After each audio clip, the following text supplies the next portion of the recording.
Welcome to Culture Screen, where we analyze culture through countdown. Before we begin, subscribe to our channel. We publish new videos every week. Once you have clicked on the subscribe button, click on the bell icon to be notified of our latest videos. We often hear about the founding fathers of America. This video will highlight the 8 founding mothers of the United States. Number 8. Elizabeth Schuyler Hamilton. Hamilton wrote numerous letters during the war to her husband, Alexander Hamilton. They spoke about their experiences and political thinking. After both the death of her husband and the end of the Revolutionary War, she helped create orphanages in New York City and Washington, D.C. She collected the letters written by her husband, from herself, and other founders in order to preserve his legacy. She is quoted writing, "May I only be as successful in pleasing you, and may you be as happy as I shall ever wish to make you." Number 7. Dolley Madison. Madison was the hostess for Thomas Jefferson and later James Madison, her husband. She defined the role of what it meant to be a first lady. She furnished the entire White House when it was first constructed. When the White House burned down during the War of 1812, she actually saved the painting of George Washington.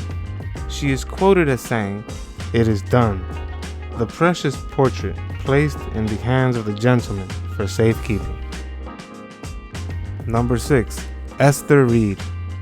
Reed was born in London and later moved to Philadelphia. She was known for hosting political leaders at her home. Even George Washington was hosted at her home. Reed was in favor of the U.S. government paying for soldiers' food and supplies.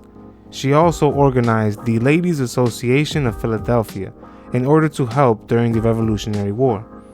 She is quoted as writing, "They have such ideas of their injured liberty and so much enthusiasm in the cause that I do not think that any power on earth could take it from them but with their lives."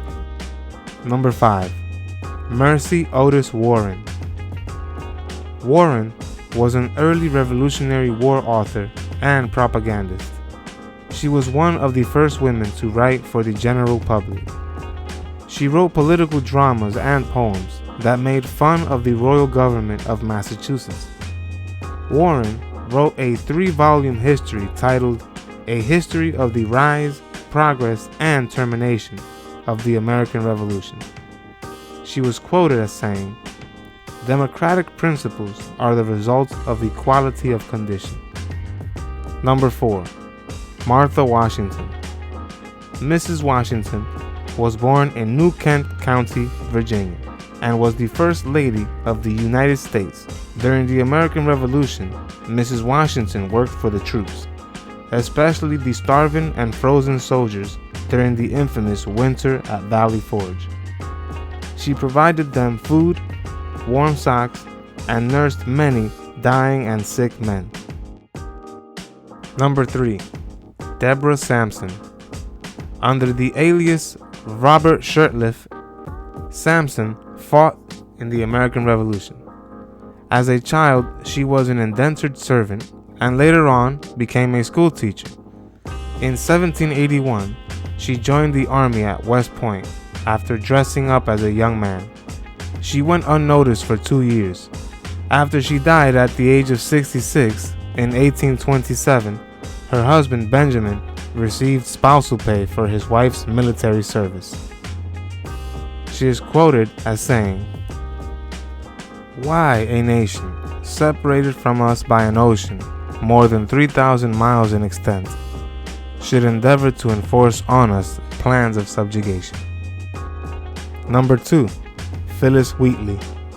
Miss Wheatley was kidnapped from West Africa at the age of 7. While under the ownership of the Wheatley family, she was taught to read and write. She went on to become the first published African American poet. She was also a huge supporter of George Washington and American independence. After she sent George Washington one of her poems, she was invited to meet the future president in Cambridge, Massachusetts, 1761. Wheatley once wrote, "No more, America, in mournful strain of wrongs and grievance, undressed complain. No longer shalt thou dread the iron chain, which wanton tyranny with lawless hand had made, and with it meant to enslave the land." Number 1. Abigail Adams. Mrs. Adams was born in Weymouth, Massachusetts. She was a huge advocate for the education of women. She was responsible for pushing the thinking of her husband, John Adams. They wrote to each other frequently and would debate on public issues and concerns of their time, as well as her views on the new forming government of the soon-to-be United States. She once wrote, "If particular care and attention is not paid to the ladies, we are determined to foment a rebellion and will not hold ourselves bound by any laws in which we have no voice or representation." What did you think about this top 10 video? Let us know in the comments section below. Also, check out our other video countdowns.